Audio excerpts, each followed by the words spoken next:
Praise the living Jesus. Ẹ̀yin ènìyàn Ọlọ́run, a kú ojúmọ́, ẹ káàsán, ẹ kúrọ̀lẹ́, ẹ kú àṣálẹ́ níbi gbogbo tí ẹ lè ti máa wò wá káàkiri orígun mẹ́rẹ̀ẹ̀rin àgbáńlá ayé. Mo kí wa ní orúkọ Jésù Kristi Olùgbàlà. Mo sọ wípé yóò dára fún wa.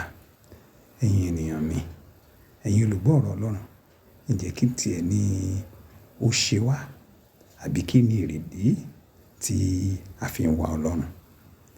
Kí ni èrèdí tí a fi ń gbàdúrà? Kí ni èrèdí tí a fi ń gbààwẹ̀? Kí ni èrèdí tí a fi ń wo ojú Olúwa? Ǹjẹ́ kì í ṣe pé à ń wá ojú Olúwa nítorí ohun tí a fẹ́ gbà lọ́wọ́ rẹ̀? Ǹjẹ́ kì í ṣe pé à ń wá ojú rẹ̀, à ń gbàdúrà nítorí ohun tí a fẹ́ jẹ́ kó fún wa? Ǹjẹ́ kì í ṣe pé à ń gbààwẹ̀ nítorí wípé à ń wá ọ̀nà àbáyọ sí àwọn ìṣòro ayé wa?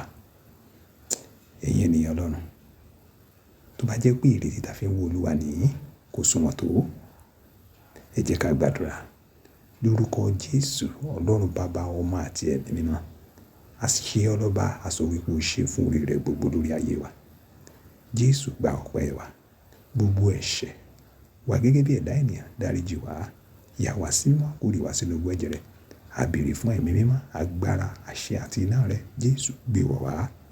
Àwa sọ fún ẹ wípé Olúwa, a lọ sínú ọ̀rọ̀ rẹ wọ́n ní ọ̀rọ̀. Tí kò bá láti kọ́ ṣe ní ọ̀rọ̀ wà pẹ̀lú Ọlọ́run sì ní ọ̀rọ̀ náà nípasẹ̀ lábẹ́mú lẹ́yìn kò sí ohun tí a dá. Ọ̀rọ̀ rẹ jẹ́ ó yé wa, kó sọ wá di ẹni rere tí ó fẹ́ lórúkọ Jésù. Àmín. Ẹ̀yin ènìyàn Ọlọ́run, ẹ jẹ́ ká sáré wo Bíbélì ìwé ìrètí Jòhánù orí ìkẹfà ẹsẹ̀ ìkẹtàdínlọ́gbọ̀n. Ìwé ìrètí Jòhánù orí ìkẹfà ẹsẹ̀ ìkẹtàdínlọ́gbọ̀n. Ó kà báyìí wípé ẹ má ṣe ṣiṣẹ́ fún oúnjẹ tí í ṣègbé, ṣùgbọ́n fún oúnjẹ tí wà títí di ìyè àìnípẹ̀kun.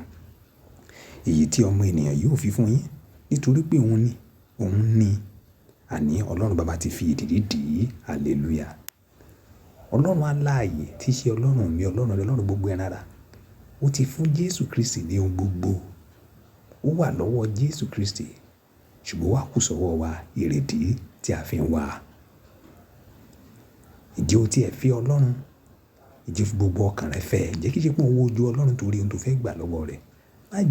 Má jẹ́ adigunjalè níwájú Ọlọ́run, torí adigunjalè lé ẹni tó yẹ pé ó fẹ́ gbà lọ́wọ́ Ọlọ́run tí ó tún sá lọ. Ṣùgbọ́n wá Ọlọ́run gẹ́gẹ́ bí ẹni tó ní ìfẹ́ rẹ̀, torí pé òun ni Ọlọ́run aláàyè, òun sì ni ẹlẹ́dàá rẹ̀. Dẹ̀ ní Jésù Kristi gbà á gẹ́gẹ́ bí Olúwa àti olùgbàlà rẹ̀, sì máa tọ̀ lẹ́yìn, máa sìn pẹ̀lú gbogbo ọkàn rẹ̀. Wà wá rí wípé gbogbo ohun tó ń wá yẹn yóò fi fún ọ, torí pé a ti fi fún un látọ̀dọ̀ Baba tí í ṣe Ọlọ́run wa. Yóò dára fún ọ.